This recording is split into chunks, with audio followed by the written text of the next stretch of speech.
अस्सलाम वालेकुम ख़वातीन व हज़रात, शुरू करते हैं आज का हस्बे हाल। मैं हूं आपका मेज़बान फरीद रईस।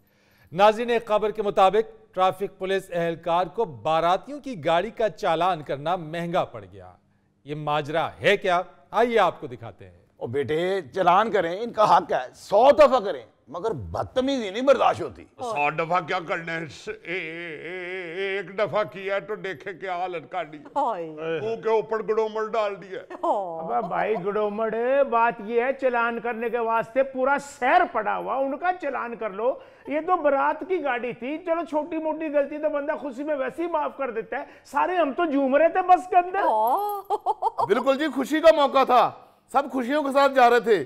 अगर गाड़ी ने भी थोड़ा खुशी का इजहार किया, थोड़ा धुआं छोड़ दिया तो क्या हो गया? अगर गाड़ी के भी कोई जज्बात है, फीलिंग्स है। यार, ये आप कैसी बात कर रहे हैं कि गाड़ी की भी कोई फीलिंग्स है? देखे जरा किस तरह की बात कर रही है। ये गाड़ी है या दूल्हे की फुफ्फो सास है? फिर बदतमीजी कर रहे हो, फिर बदतमीजी कर रहे हो। ये ना समझो कि बराती चले गए, अभी भी 100 बंदा बाहर खड़ा है, एक बजी ना तो तेनों 200 बजनी है। ये इनकी बदमाशी। एक मिनट असलम साहब, एक मिनट, मैं बात करता हूँ। क्या बात है भाई, ये धमकियां क्यों लगा रहे हैं आप? जनाब धुआं वो एक मिनट, बाहर बंदा खड़ा है ना, बाहर ही खड़ा रहेगा। यहाँ प्रोग्राम में बुलाए, एक शख्स भी बदतमीजी नहीं करेगा। फरीद भाई बात सुनो, एक मिनट मेरी बात सुनने दें। एक मिनट जी असलम साहब। बात ये हुई है फरीद साहब, इनकी गाड़ी धुआं छोड़ रही थी। मैं पहले कितनी देर मोटरसाइकिल पे पीछे गया हूँ, मैंने चेक किया, वाकई धुआं ही छोड़ रही है ना। गाड़ी सिगरेट तो नहीं पी रही, वो वाकई धुआं छोड़ रही थी। सलेंसर में से धड़ाधड़ धुआं निकल रहा था। अब गवर्नमेंट का ऑर्डर है, स्मोक पहले ही बहुत ज्यादा हो गई हुई है। गवर्नमेंट ने ऑर्डर किया हुआ है, सख्ती के साथ अफसरान ने ऑर्डर किया हुआ है कि धुएं वाली गाड़ियां नहीं छोड़नी। बिल्कुल। तो मैंने इनकी गाड़ी को खड़ा किया है, मैंने कहा आपकी गाड़ी धुआं छोड़ी है, चलान करा। कहते बड़ाट जा रही है, तुम बड़ाट के अंदर आ गए हो, खुशी का मौका है, तुम मनूस हो, फलान है, टमकान, पता नहीं क्या क्या।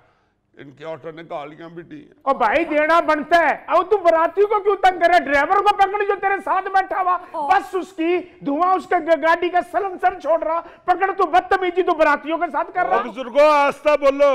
असलम साहब तुसी खुल के बोलो, कोई गल नहीं, नफरी और मंगा लांगे असी। देखे बात ये है कि ये ड्राइवर साहब बैठे हुए हैं आपके सामने। अच्छा, ये ड्राइवर बैठे हुए हैं। आप ये ना समझे कि मैंने बस में से कोई मक्खी पकड़ी है। आप जरा बताएं जी, मैंने आपका ही चलान करने के लिए गाड़ी रोकी थी। हाँ जी, हाँ जी, हाँ जी। तो मैं आपसे बात कर रहा था। जी जी। तो ये सवारियों ने बोलना शुरू कर दिया। हाँ जी, हाँ जी। मैंने कहा आप बीच में ना बोले, ये इस वक्त कानून का और मुजरम का मामला है। हाँ जी, आप बीच में ना बोले। अगर कह रहे बीच में को ना बोले, तू सदर लगा है, वजीर आजम लगा है। मैंने कहा वजीर आजम तो काकड़ साहब लगे हुए हैं। मैं कहा वजीर आजम लगा हुआ, मैं तो वार्डन हूँ, मैं तो चलान करूंगा। असलम साहब, आप अपने फर्ज की अदायगी कर रहे थे, आपने बिल्कुल ठीक कहा। इस मौके के ऊपर इस वक्त सख्ती से अमल दरामद हो रहा है। किसी भी गाड़ी, कोई भी फैक्ट्री, कोई भी चीज जो इस मौके का सबब बन रही है, उसके खिलाफ सख्त एक्शन लेने का हुकूमत ने कहा है। आप लोगों ने इस पर तशद्दुद क्यों किया? और भाई चलान करना है तो उस भाई का करे ना। एक मिनट, हाथ क्यों उठाया उन पे? नहीं, हाथ उठाना बनता। मेरी बेगम के सामने मेरी बेइज्जती करी, आज तक कभी बता नहीं इसको। बेगम के सामने क्या बेइज्जती कर दी? बेगम रोज कर देती है बेइज्जती, वो तुम बर्दाश्त कर लेते। ये देखो है ना बात लड़ाई वाली। अबे तन्ने क्या लगे मैं रोज करूं, चाहे आज करूं, चाहे कल करूं। देखो भैन मेरी, ये मेरा कौन है इसकी बेइज्जती करने वाला? बाजी जी, मेरा बोलना तो नहीं बनता। देखें जी, ये अब इनको कितनी इज्जत दे रहे हैं। बस में इन्होंने अपनी बेगम को बेद वाले ट्रंक पे बिठाया हुआ था। मैंने क्या कहा? मैंने इतनी बात की है ना भाई साहब, आप छोटे हैं, आप ना बीच में बोले।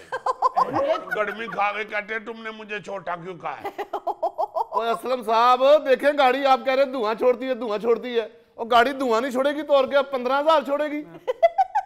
छोड़े इन बातों को, पहले मुझे दूल्हे मियाँ ये बताइए कि ये सेहरा अब तक आपने क्यों लगाया हुआ है? इस वाक़े को तो कई रोज गुजर गए। क्या बताऊं फरीद साहब, बेइज्जती इतनी हुई है, किसी को मुंह दिखाने के लायक नहीं रहा मैं। ये भी फजूल मेरे पे मुद्दा डाल रहे हैं। बाट बीच में से कोई और है ये जो मुंह नहीं दिखा रहे। अबे तेरी बात है, तन्ने बदतमीजी की दूल्हे से। अब बाजी आप ना बीच में। अब कह रहा बाजी, अब कह रहा बाजी। उस समय तो ही कह रहा था मेरी गजाला को, उस समय तो ही कह रहा था तू। मैंने नहीं ऑल्टर किया, खुदा की कसम है। देखे मैं ऑल्टर की, हम भी माँ बहन वाले हैं, मैं इज्जत करता हूँ। मैंने इनको उस वक्त कहा बाजी आप ना बीच में, तो इन्होंने ईमान से ये जो सामने बहन बड़ी बैठी हुई है इतना ऊंचा उछली और इन्होंने ये मुक्का मारा। वैसे असलम साहब आप पर भी ये इल्जाम है कि आपने भी इनके साथ नाज़िबा अल्फाज का इस्तेमाल किया है। किया ऐसी बात नहीं, देखे जब भी कोई इस तरह का वाकया होता है ना सीधा पुलिस पे ये इल्जाम लगा दिया जाता है जी इन्होंने नाजेबा बात की है। और भाई ताड़ी एक हाथ से नहीं बचती, दूसरी तरफ से कोई बात करेगा तो जवाब मिलेगा ना। चाचू एक मिनट, कानून पे हाथ उठाया, ये देखें है तो बाजी लेकिन ये कसौन चुंझ वाले मारती थी। इससे पूछ ले ये गवाह है। हाँ जी फरीद साहब ये ड्राइवर डरते हुए पुलिस वालों के साथ मिल गया है। अच्छा भला मेरा दोस्त कह रहा था कि तुम्हें मैं नई लग्जरी एयर कंडीशन बस करवा देता हूं। तो फिर क्यों ना कराई आपने नई AC लग्जरी बस? असल में फरीद साहब नई एयर कंडीशन बस में ना मेरा दिल घबराना शुरू हो जाता है। मैंने देखी बसें ऐसी है धुएं वाली, मिट्टी वाली, कोई मंजन बेच रहा है, कोई चिप्स बेच रहा है। आपका दिल इसलिए घबरा रहा है कि आपने अभी तक सेरा नहीं उठाया है। हाय मैं इसलिए सेरा नहीं उठा रहा कि कहीं आपका दिल ना घबराना शुरू हो जाए। ओहो आप उठाए ना सेरा। टाकला पुत्र दूजा चलान कराना ही। देखे हमें किसी से कोई एतराज नहीं है, हमारे लिए सब चेड़े एक जैसे हैं। हम तो सब की चेड़े की बात कर रहे हैं, जो चेड़ा होता है शक्ल होती है जो। देखे सारे हमारे लिए इज्जत के काबिल है, मगर जो कानून की पासदारी नहीं करेगा हमने उसका चलान तो करना है ना। तो कानून के मुताबिक चलान करना। बाबू बदतमीजी हम लोगों के साथ क्यों कर रहा है जो मुल्तान से इतना ट्रैवल करके आ गए? यार आप लोगों को बीच में बुलाया किसने? एक बंदा उसका चलान कर रहा है, सवारियों का बनता ही नहीं बीच में बोलना। वो जो बार बार करा था जी, करो जी बात, तय करो जी बात, वो कह नहीं रहा था हमें। बाजी आप ही कह रही थी कि तेज चलाओ, बस जब तेज चलाते हैं तो गाड़ी ने धुआं छोड़ा तो फिर उन्होंने भी तो अपना काम करना है ना बहन मेरी। एक बात हो रही है, एक गलती की एक बंदे ने, उसके साथ कानून बात कर रहा है तो बीच में बस के सवारियों क्यों बोलना शुरू कर दे। आपने बिल्कुल ठीक बात की है असलम साहब, और मैं आप लोगों में से ये कहूंगा अगर बिलफर्ज आप लोग ये कह भी रहे हैं, आप लोगों को शिकायत है कि उन्होंने आपसे बदतमीजी की है, तो भाई कानून हाथ में लेना नहीं बनता। आपके पास ये इजाजत नहीं है कि यूनिफॉर्म में एक ऑफिसर को आप तशद्दुद का निशाना बनाएं। आपको इसकी सजा मिल सकती है और मिलेगी। हाँ जी बिल्कुल। सर आप भी पुलिस की साइड ले रहे हैं, उनकी तरफदारी करते जा रहे हैं। आपने फिर सिरा नीचे कर लिया, आप सिरा उठा के बात करें ना। माशाल्लाह कितने प्यारे हैं आप। देखिए देखिए लड़की कह रही है, दुल्हन कह रही है आप प्यारे हैं, तो क्या हक बनता है इस वार्डन का बस को रोकने का? बारात जा रही है तो जाने दो। इतनी देर बाद तो ये सेरा बंधा इस सर पे, कितनी देगे दी हमने दरबारों पे।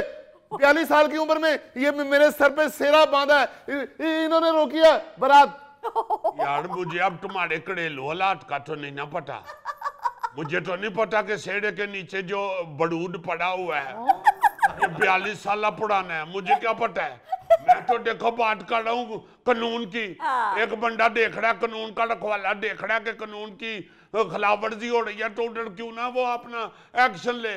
जब वो एक्शन लेता है तो ये लोग इधर एक्शन ले ले। और भाई तू भी तो बस में चढ़ के करे, उतरो भी सारे, बस बंद होगी, उतरो नीचे। और रात अभी घर पहुंची नहीं। करो वो कानून है, उन्होंने अपना हक अदा करना है। ये जो बहुत ज्यादा बोल रहे हैं, तो कानून की बात करें ना, ये जो पहलवान पुलिस वाले हैं इन्होंने कहा कि जैसा दूल्हा वैसी दुल्हन होगी।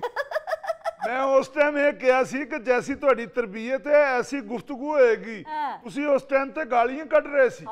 देख ले गालियां निकाली है इन्होंने। वो तो गालियां मैं ना दूं, मैं इतनी मुश्किल से शादी हो रही है, मैंने फिल्मों में देखी है सिर्फ शादी होती हुई, मेरी शादी हो रही है तो इनको सबको दर्द पड़ गया। यार आपकी मुश्किल से अगर शादी हो रही है तो इसका क्या मतलब है? आप गाली निकालेंगे? आपने देगे दी दरबारों पे, आपने तगो दो की। ओ भाई कोई अच्छी बस कर लेते जो धुआं ना छोड़ती, उन्होंने तो अपना फर्ज अदा किया है। हाँ जी इतनी सारी बात है, इतनी सारी बात है। बिल्कुल। अब आपको तो कानून का साथ देना चाहिए। आप लोग पता है, मुझे पता है इन्होंने बात ही वहां खत्म करनी है जहां दुल्हन ने भी ना कर देनी।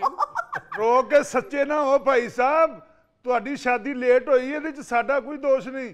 सड़कों के उत्ते तुसीं कानून तोड़ते फिरो। देखो की हाल कीता जे। ये इन्होंने मुक्का मारा है, ये जो बाजी बैठी हुई। और ये तो मोहल्ले में 8 औरतों से कली लड़ पड़ती है, शुक्र करे एक मुक्का मारा तुझे।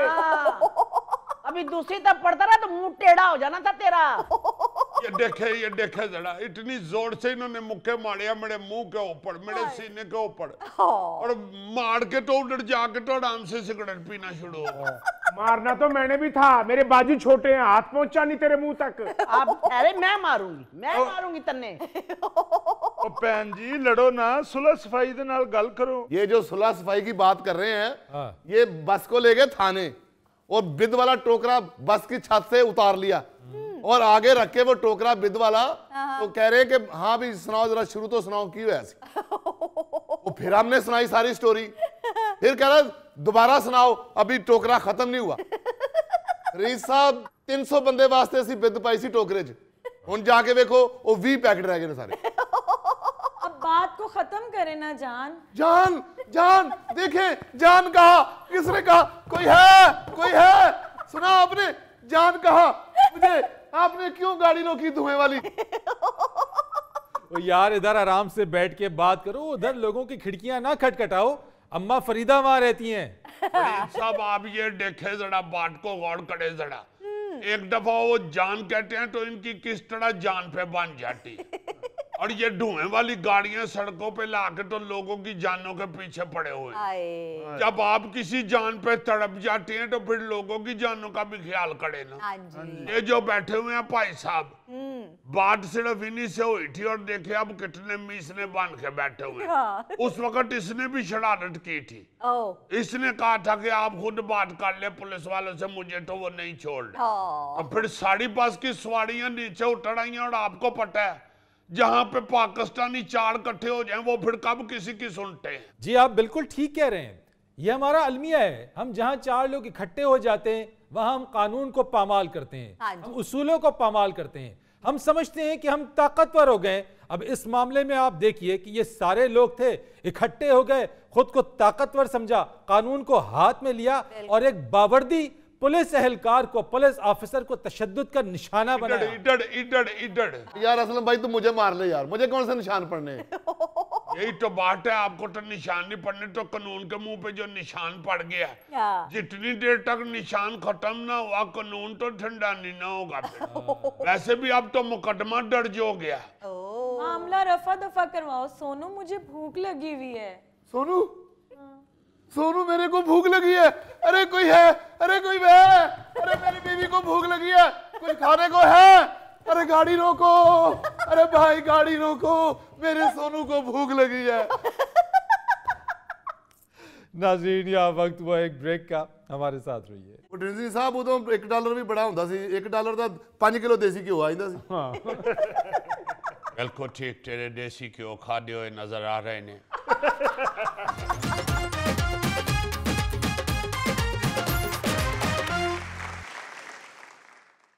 अच्छा जी, आप लोग एक्टर्स हैं, यकीनन आप लोग भी वो सोचते होंगे जो मैं सोच रहा हूँ। मैं फजूल बात नहीं सोचता, ना गंदी बात सोचता हूँ।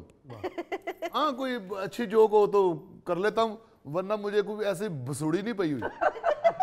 गौरी साहब क्या बात कर रहे हैं, मैं आपकी तवज्जो बहुत अहम बात की तरफ मबजूल कराना चाह रहा हूँ। फरीद तवज्जो दिला दे, मबजूल ना करें।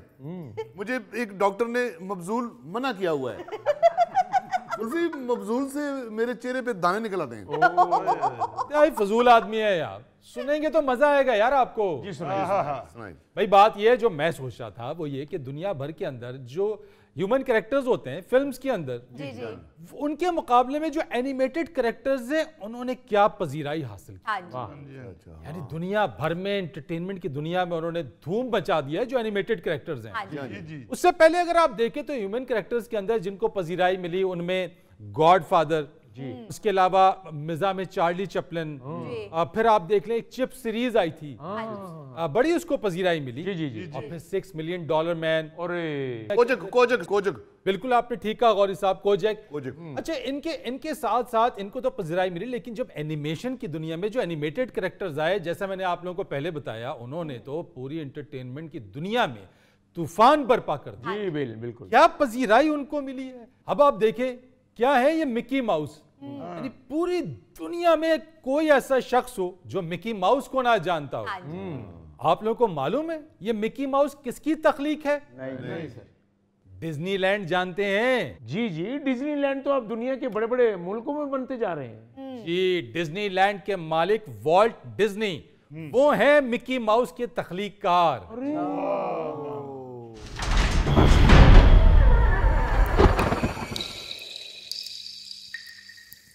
ए लो पा डिज्नी दी रूह आ गई जे।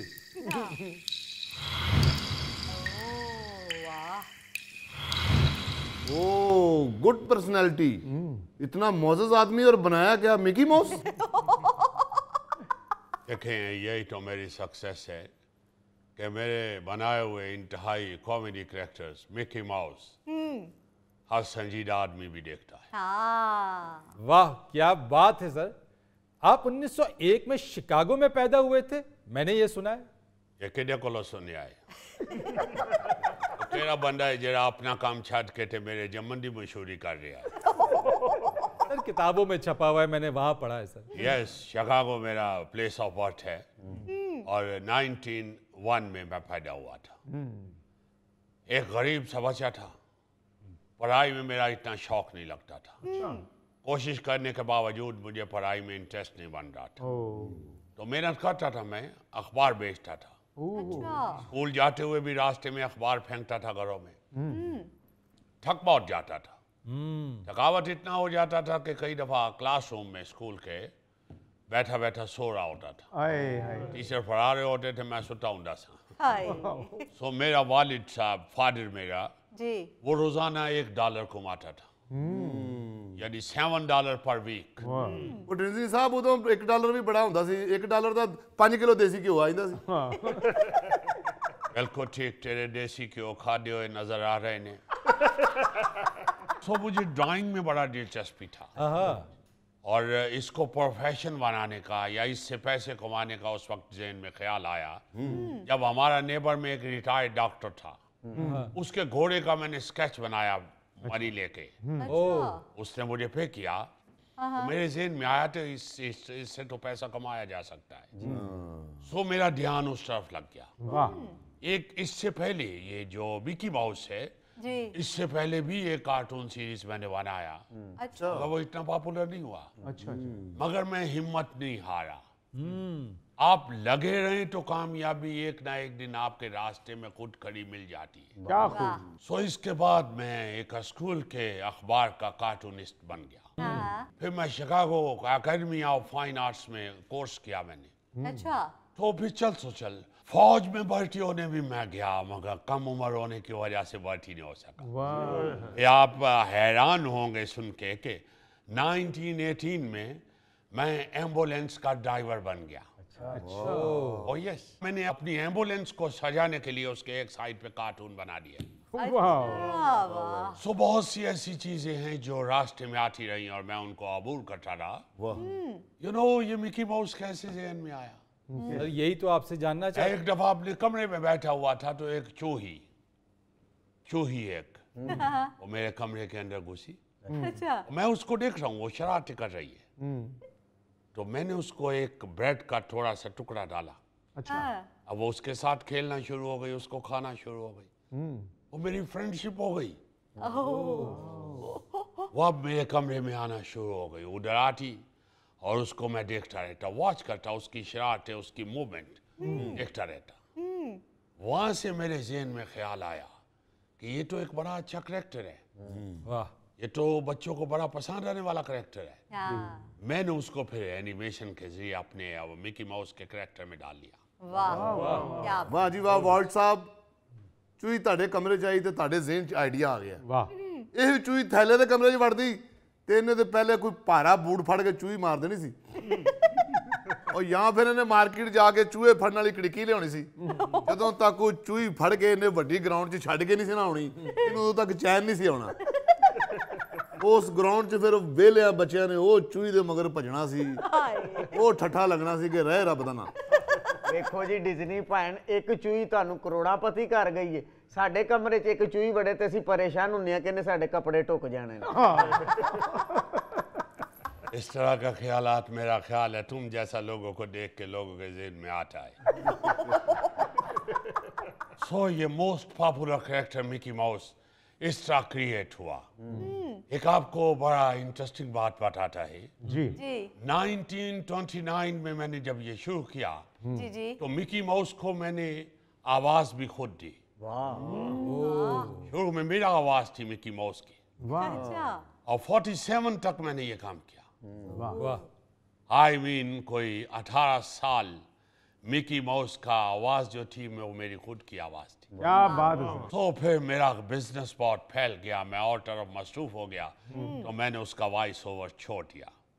कमाल है जनाब, इतने बड़े आर्टिस्ट।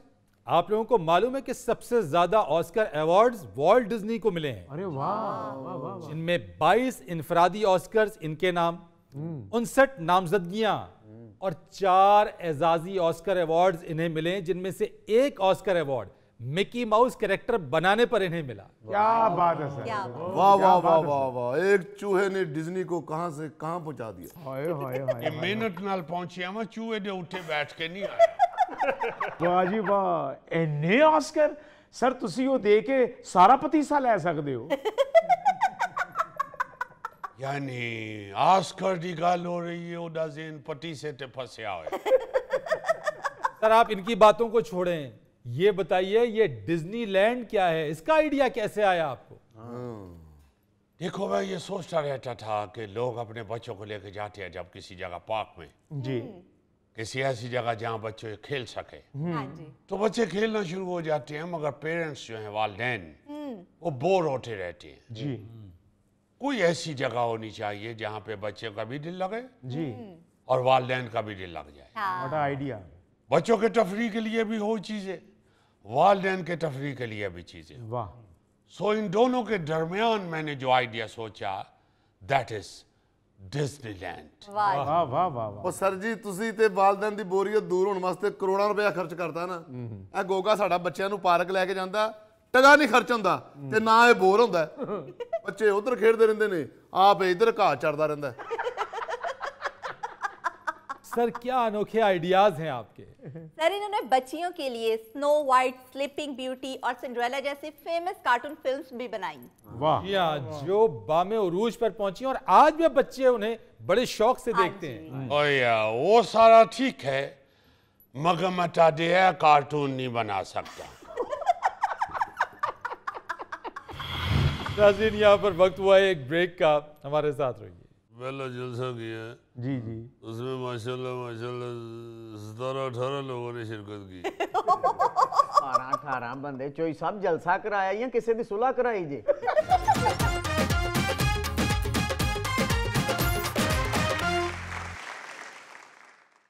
वेलकम बैक ख़वातीन व हज़रात। नाज़रीन आज हमारे दरमियान मौजूद है पाकिस्तान के सीनियर मोस्ट सियासतदान, साबिक वज़ीर आज़म और मुस्लिम लीग काफ के सरबराह चौधरी शुजात हुसैन साहब। अस्सलाम वालेकुम चौधरी साहब। वालेकुम सलाम जनाब, खैरियत है? बिल्कुल, आप अपनी सुनाइए।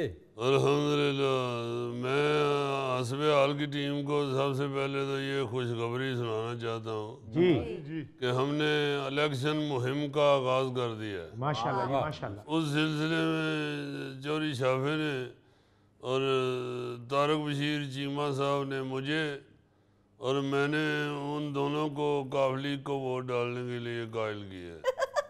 देखिए बात ये है फरीद साहब कि हम 2 मिनट में सारे कायल हो भी गए। वाह वाह वाह। चौधरी साहब क्या कहने हैं, घर से स्टार्ट ले लिया? तो मेरा समझदार लोग कहते हैं कि अच्छे काम का आगाज घर से पहले करना चाहिए। और अगर आपको घर का एतमाद मिल जाए तो समझे बेड़ा पार है। वाह। और अब ये हैरान हो गए सुन के कि अल्लाह के फजल से हमारा एक दूसरे पे पक्का एतमाद है। वाह। इतना पक्का जैसे चिदरी वाले केले नहीं पक्के होते। बस चौधरी साहब फटाफट इलेक्शन करा लो कि एतमाद खराब ही ना हो जाए। इंशाल्लाह इंशाल्लाह बहुत बड़ी लीड से जीतेंगे हम। और जिस तरह मुहिम का आगाज हुआ है, जिस शोरों को गए थे चौधरी शाफे ने उस सिलसिले में जो पहला जलसा किया है जी जी, उसमें माशाल्लाह माशाल्लाह 17-18 लोगों ने शिरकत की। 18 ਬੰਦੇ ਚੋਈ ਸਭ ਜਲਸਾ ਕਰਾਇਆ ਜਾਂ ਕਿਸੇ ਦੀ ਸੁਲ੍ਹਾ ਕਰਾਈ ਜੇ? ये तो मैंने सिर्फ मेन लोग बताए हैं। अच्छा टेंटों वाले लड़के और स्टेज बनाने वाले इसके अलावा थे। चौधरी साहब सिर्फ 17-18 लोग? इस दौर 'ਚ 17-18 भी बड़े होंगे ने। ਉਹਦੇ 'ਚ ਦਿਲ ਗੋਗੇ ਛੱਡਣ ਨੇ ਜਿਵੇਂ ਨਾਨਾ ਦੀ ਗੱਲ ਹੋਣ ਰਹੀ। सिर्फ 17-18। देखें बात ये है कि जो हालात हैं सियासत के इस वक्त, मुखलिस और ईमानदार आदमी जो है वो जितने मिले वो बहुत होते हैं। और अल्लाह के फजल से काफली के साथ और हमारे साथ जो लोग मुखलिस हैं वो दिलो जान से मुखलिस हैं। हमारे लोग वो नहीं है कि आज होते थे अब कल होते थे परसों होते। साढ़े तो 2 साल बाद भी आओगे जरा मेरे को बैठे उथे बैठे काम ही कोई नहीं उन्हें बेचारे ने और कितने जाना है। और मैं समझता हूँ कि हमारे इतने लोग जो हैं हमें वो भी काफ़ी हैं। वो क्या कहते हैं कि एक कला होता है 2 11 होते हैं और 3 111 होते हैं। और ਜਿਹੜੇ 4 ਨੇ ਉਹਦੇ 1111 ਬਣ ਜਾਂਦੇ। 17 ਬੰਦੇ ਅੱਗੇ ਲਾਈ ਜਾਓ ਤੇ ਵੇਖੋ ਜਲਸਾ ਕਿਵੇਂ ਵੱਧਦਾ। चौधरी साहब ये भी सुनने में आ रहा है कि काफ लीग नून लीग में जम हो रही है।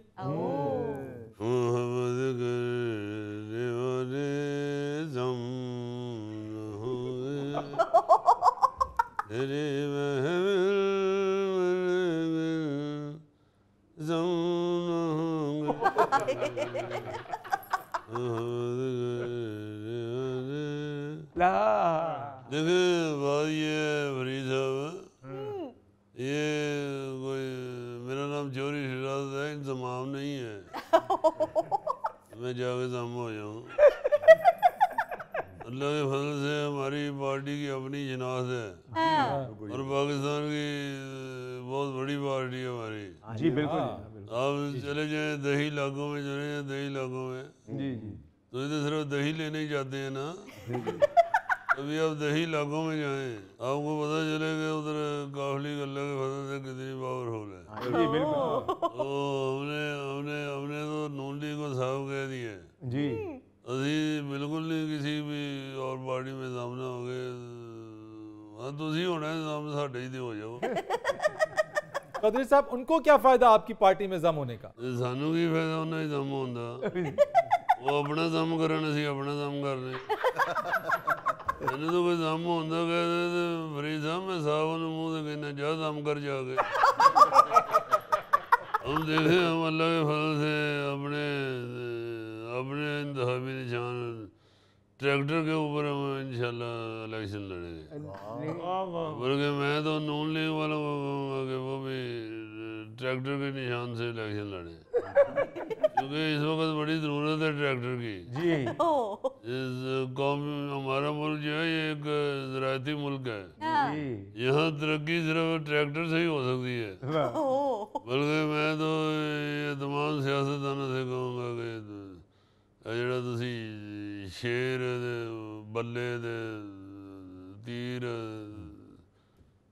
ਲਾਲਟਨ ਚੁੱਕੀ ਫਿਰਦੇ ਹੋ ਸਰਕਸ ਵਾਲੀਆਂ ਚੀਜ਼ਾਂ ਸਾਰੀਆਂ ਇਹ ਸਾਰੀਆਂ ਸਾਈਡ ਤੇ ਰੱਖੋ ਤੇ ਟਰੈਕਟਰ ਤੇ ਚੜੋ ਤੇ ਕੋਈ ਕੰਮ ਕਰੋ क्योंकि इस वक्त मुल्क को सबको मिल के मुल्क की तरक्की के लिए काम करना चाहिए। जी बिल्कुल सर बिल्कुल। हर लड़ाई झगड़ा छोड़ के तो मेहनत पे गामजम हो जाना चाहिए। नहीं गामजन जम परे कर दिया। चौधरी साहब हमने तो उड़ती उड़ती ये सुनी है कि आप नून लीग के साथ सीट एडजस्टमेंट कर रहे हैं। फरीद साहब कितों तुसी उड़ती उड़ती सुन लईए उड़दियां पिछे नहीं भजीदा हुंदा ਜਿਹੜੀਆਂ ਬਨੇਰੇ ਤੇ ਬੈਠੀਆਂ ਨੇ ਪਹਿਲੇ ਉਹ ਫੜੋ। सीट एडजस्टमेंट हमने क्यों करनी है? हमारा अल्लाह के फजल से अपना बड़ा वोट बैंक है। हमने उनको साफ साफ कह दिया कि सीट एडजस्टमेंट आपने जितनी भी हमारे साथ करनी है कर लें, वोट हमारा अपना ही होगा। वो भी कहते हैं ठीक है। सबको एक दूसरे का पता है कौन कितने पानी में है। तो अल्लाह के फजल से जितना हमारा वोट है उतना होना हमें काफ़ी है, ना हमें किसी में दम होने की ज़रूरत है, ना कोई सीट एडजस्टमेंट की ज़रूरत है। हाँ अलबत्ता अगर नून लीग दूसरी पार्टियों को साथ लेके चल रही है तो उसकी बड़ी मेहरबानी, अल्लाह ने उन्होंने ये ही देना है बस। देखिए ज़रूरत भी इस वक्त यही है कि सारे मिलके इकट्ठे चलें। मैं तो अपने बंदे को कहना जलसा करने भी जाते तो इकट्ठे जाया करो, इतना चंगा नहीं लगता एक बंदा उधर जाके जलसा कर आंदा है, एक उधर जाके जलसा। चौधरी साहब, चौधरी परवेज इलाही साहब तो ये कहते हैं कि चेयरमैन पीटीआई को इलेक्शन में इतने वोट पड़ेंगे जिसकी कोई हद नहीं। देखिए ये जो इनका सोशल मीडिया है ना, ये पीटीआई वालों का, ये प्रोपेगेंडा बड़ा खतरनाक करते हैं।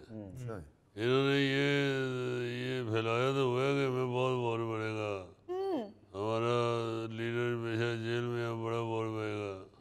ओ भाई ओदे को रोटी पानी पहुंच जाए ही बड़ी गल है। वोट किसने उनको देना है? लोग समझ चुके हैं कि कौन मुल्क दुश्मन है और कौन मुल्क के साथ मोहब्बत करता है। तो हर आदमी को पता है कि मुल्क के साथ मोहब्बत करने वाली सिर्फ एक ही जमात है, काफ लीग। तो साहब बाकी जमातें मुल्क से मोहब्बत करने वाली नहीं है? कर दिया ने जड़ियां काफ लीग नाल रल जाणगियां सारियां कर दियां ने। मेरा मतलब है इस वक्त जरूरत है इकट्ठे होने की। तो जो देखें हम तो मुल्क के मफाद के लिए निकले हैं, तो जो हमारे साथ मिलेगा इसका मतलब है वो उसको भी मुल्क का मफाद चाहिए, मुल्क की तरक्की चाहिए। तो काफ लीग के साथ जम होने का और काफ लीग के साथ सीट एडजस्टमेंट करने का और काफ लीग हुकूमत में रखने का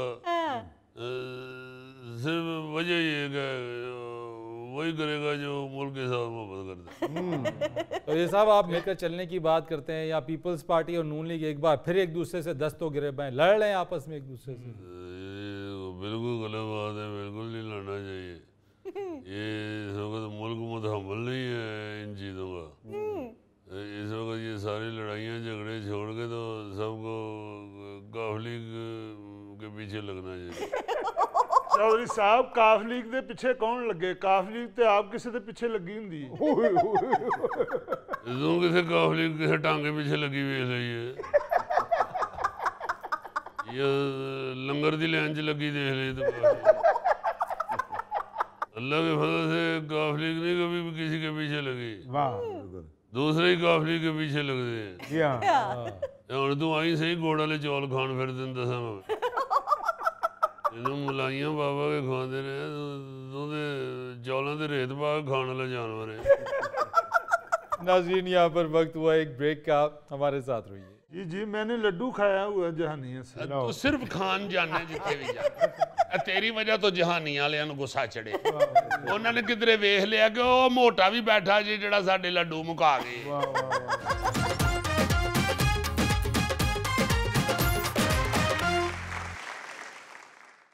अच्छा जी, इलेक्शन की गहमा गहमी शुरू हो चुकी है और हमारे जो मौजूआत होते हैं जी प्रोग्राम के वो इस हवाले से भी होते हैं, इलेक्शन और जलसे और जुलूस और ये वो।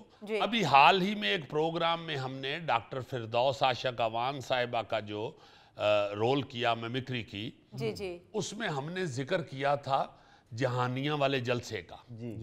इस्तेहकाम पाकिस्तान पार्टी के हवाले से जो जलसा हुआ उधर, उसका जिक्र किया और उसमें हमने मज़ा में और अपने लाइट मूड के अंदाज में हमने ये कहने की कोशिश की कि जहानिया एक इंतहाई छोटा सा शहर है और उस छोटे से शहर में इतना बड़ा जलसा कर लेना बहुत बड़ी बात है। हाँ जी। हम तो अपनी तरफ से मजाक के अंदाज में अप्रिशिएट कर रहे थे जहानिया शहर वालों को भी और वहाँ के सियासतदानों को भी कि बहुत छोटा सा वो शहर है। भाई अब तो लाहौर में 50,000 का जलसा करना या पिंडी में या गुजरावाला में या फैसलाबाद में, बड़े बड़े शहरों में नामुमकिन सा हुआ है और बड़ा मुश्किल हुआ है। बिल्कुल। इस हालात के बावजूद हमने इस्तेहकाम पाकिस्तान पार्टी का जो जलसा था उसको ये बताना चाहा, उसे ये पेंट करना चाहा कि इंतहाई छोटे से एक शहर में बहुत बड़ा जलसा हुआ है। और उसे छोटा साबित करने के लिए हमने मज़ाहिया से हवाले दिए कि वो इतना छोटा है, वहाँ पे तो बंदे बहुत थोड़े हैं, बिल्ली बाहर निकलते हुए डरती है अकेली, और ये हाँ जी बिल्कुल। वो कुछ लोगों ने सोशल मीडिया पे इसको बुरा कहा। जहानिया के कुछ लोगों ने ये साबित करने की कोशिश की कि आपने जहानिया की इंसल्ट की है। ओ मेरे भाइयों, क्या करते हो यार? भाई जहानिया आपका नहीं है, वो मेरा शहर है। जी बिल्कुल। तो अपने पाकिस्तान के एक एक खित्ते से एक एक इंच से प्यार करता हूँ। बिल्कुल सही बात है। मैं तो समझता हूँ कि पाकिस्तान के अंदर कोई गांव है, कस्बा है, कोई छोटी सी आबादी है, हम तो उसके भी मामलात को डिस्कस करते हैं। जैसे आपको याद होगा, हमने सोदरा में सड़कें वड़कें बहुत टूटी हुई थी, हमने उसका फौरन जिक्र किया। हम अपने गुजरांवाला का, उकाड़ा का, कसूर का, बेशुमार हम मामलात का तस्करा करते रहे। तो इस हवाले से मैं ये कहूँगा जहानिया के अपने रहने वाले बहन भाइयों को कि भाई हमने तो आपको अप्रिशिएट किया है कि आपने इतने छोटे शहर में इतना बड़ा जलसा करके, उसमें अगर आपकी कोई दिलादारी हुई है तो मैं फौरन माफ़ी मांग लेता हूँ आपसे। मैं तो ऐसा शख्स ही नहीं हूँ कि अकड़ जाऊँ कि गाओ किया है ये है, बिल्कुल नहीं ऐसा। क्योंकि दिल खुश करना तो हमें मकसूद होता है अपने प्रोग्राम में। अगर किसी की दिलादारी हुई है तो फिर प्रोग्राम हमारा किस मकसद का सही कह रहे हो सीधी। हमारी वो मेहनत सारी जो है वो तो रायगा चली जाती। इसलिए मैं बड़ी माजरत चाहता हूँ, अगर बल्कि सारे हम माजरत चाहते हैं। जहानिया के रहने वालों को कोई फील हुआ ऐसा कि हमारे शहर को इतना छोटा क्यों कह दिया, उसमें और कोई ऐसा अल्लाह माफ़ करे कोई तज़हीक नहीं है। हाँ ये ज़रूर है मज़ाहिया अंदाज में कि बहुत छोटा सा एक शहर है। हमारे यहाँ दिल आज़ारी नहीं होनी चाहिए। हम तो जितनी भी कॉमेडी कर रहे होते हैं उसमें तज़हीक हरगिज़ नहीं चाह रहे होते। हम उसमें मज़ा ज़रूर पैदा करने की कोशिश करते हैं, मगर दिल आज़ारी या तज़हीक हरगिज़ मकसूद नहीं होती। बहरहाल कुछ लोगों ने, चंद एक, सारों ने नहीं, जाहिर है जहानिया जो है वहाँ भी हर शहर की तरह बहुत पढ़े लिखे लोग भी हैं और मेरे तरह के अय्यी लोग भी वहाँ होते होंगे। कुछ लोगों ने ऐसा रवैया भी इस्तेमाल किया है जो चीप, मैं कहता हूँ सॉरी के साथ, कि वो है, वो उससे हमारी भी दिलादारी हो सकती है। मगर दिलादारी हमारी तो इसलिए नहीं होती कि भाई अपने चाहने वालों की, अपने देखने का वालों की भी तो सुननी है, उनको भी तो हमने ही सुनना है ना। बहरहाल गुड लक जहानिया के अवाम, अल्लाह ताला आपको बहुत ज़्यादा इज़्ज़तों से नवाजे और आपके शहर को मज़ीद बहुत खूबसूरत करे। मुझे जाना हुआ है जहानिया में। हाँ, बड़ा प्यारा शहर, वो सड़क के ऊपर से सारा जहानिया। मैं तो इस तरह का कोई कस्बा या शहर या छोटा कोई तहसील कुछ भी आए, मैं तो उसमें थोड़ी सी गाड़ी भी घुमाता हूँ ताकि भाई इधर आए हुए हैं तो अपना पाकिस्तान तो देखें। मुझे याद है बड़ी अच्छी तरह बहावलपुर जाते हुए मैंने उस शहर को थोड़ा सा विजिट किया हुआ। बड़ा प्यारा शहर है, छोटा सा। जी जी, मैंने लड्डू खाया हुआ जहानिया से। तो सिर्फ खान जाने जितने भी जाने, तेरी वजह तो जहानिया वालियां नूं गुस्सा चढ़े। उन्होंने किधरे वेख लिया कि वो मोटा भी बैठा जी जिहड़ा साडे लड्डू मुका गए। बहरहाल इलेक्शन के हवाले से मैं ये जरूर कहना चाहूँगा कि बहुत पुरजोश हैं लोग। सारी पार्टियां जो हैं वो उनमें जोश पैदा होना शुरू हो गया है। तारीख अनाउंस हो गई है। तो इसमें थोड़ा सा मैं चंद बद तहजीबियों का भी जिक्र करना चाहूँगा कि खुदा वास्ते गाली गलोच छोड़ दें, अच्छी ज़ुबान इस्तेमाल करें एक दूसरे के लिए। पार्टियां एक दूसरे के लिए अच्छी ज़ुबान इस्तेमाल करें। उनके कारकुन जो हैं वो भी एक दूसरे को नीचा दिखाने की बजाय नीचा जाके बैलेट बॉक्स में दिखाएं। वाह, बहुत अच्छा। जुबान से ना दिखाएं। अजीजी, वोट की ताकत है जिसका इस्तेमाल आवाम कर सकते हैं और उसी ताकत को इस्तेमाल वोटिंग के दिन पर आप जरूर करें। बिल्कुल बिल्कुल, जुबान जो है वो बड़ी अच्छी रहनी चाहिए। उसमें नहीं ये फील होना चाहिए कि हम अल्लाह माफ करे बाद इखलाक लोग हैं या हम इंसानियत से घिरे हुए हैं।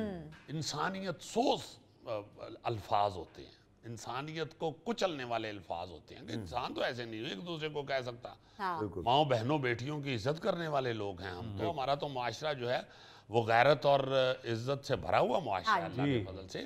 वो बात बड़े एहतियात से करनी चाहिए, बड़े एहतियात से करनी चाहिए। अभी ये क्रिकेट के हवाले से आपने देखा है, वर्ल्ड कप के किसी हवाले से प्रोग्राम में बैठे हुए हमारे अब्दुल रज़ाक ने एक जुमला कह दिया। अब मैं उसको समझता हूँ, वो चूंकि थिएटर उसने बहुत देखा हुआ है और उसके अंदर भी एक कॉमेडी फनकार जन्म ले चुका है, जिसका जिक्र शाहिद अफरीदी और उसके दूसरे जो हैं साथी वो करते हैं कि ये चूंकि थिएटर बहुत देखता है और ये हमें भी दिखाता है, और इसके अंदर तो उसने वो एक शायद कोई लाफ्टर सा लेना चाहा है जिसमें उसकी जुबान फिसल गई। उसने वो अच्छा फिक्रा नहीं कहा जिसमें पाकिस्तानियों समेत सब ने रिएक्ट किया। आपने देखा सख्त रद्द-ए-अमल है। पाकिस्तान के भी किसी शख्स ने उसकी हमायत नहीं की, सब ने उसको कंडेम किया कि ये बहुत बुरा फिक्रा इसने कहा है। तो वो बल्कि मैं भी उसके हवाले से, हम लोग भी अपने प्रोग्राम के थ्रू उसकी माजरत चाहते हैं। उसके ज़ुबान से अगर ऐसा कुछ निकला है, और जिसकी भी, वो इंडिया में हो, वो दुनिया के किसी कोने में बैठा हो, पाकिस्तान में हो, जिसकी भी दिल आज़ारी हुई है, हम उनसे माजरत चाहते हैं। हमारे लिए ख़वातीन बड़ी बाइज़्ज़त हैं, हम ख़वातीन की इज़्ज़त करने वाले लोग हैं, और फिर हम ये जानते हैं, हमें ये मालूम है कि जो किरदार है वो सबका अपना अपना है। इसलिए फिर ये तो है ही नहीं कि उसके बच्चे नहीं ठीक होंगे और उसके बच्चे ठीक होंगे। तो चोरों के घर साथ और साथ के घर चोर, वाह, वो तो अल्लाह पाक का निज़ाम है। बिल्कुल। वो जिनका उन्होंने जिक्र किया वो तो एक बड़ी मारूफ फनकारा हैं और बहुत बड़ी शख्सियत हैं, और ख़ास तौर पे वहाँ वो जो जिक्र कर रहे हैं बार बार कि ये इंतहाई बाइज़्ज़त फैमिली की बहू हैं, तो वो बिल्कुल हम भी उसे एक्सेप्ट करते हैं। वो एक इंतहाई बाइज़्ज़त फैमिली है।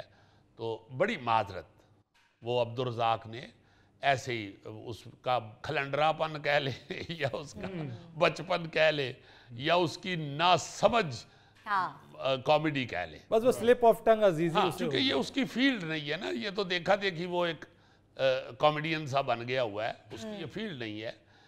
वरना उसे मालूम होता कि ये कहना नहीं अच्छी बात। बहरहाल उसने खुद माजरत भी की, ये बड़ी अच्छी बात है और बड़ी संजीदा माजरत उसने की है, और उसकी माजरत को कबूल कर ले। बिल्कुल सही, बिल्कुल। कि उसने कहा है कि भाई मुझसे गलती से मेरी टंग फिसल गई, मैं माफ़ी चाहता हूँ। इसलिए मेरा ख्याल है कि जब भी कभी कोई ऐसा वाकया पेश आए तो बड़े दिल के साथ एक दूसरे को माफ करना चाहिए।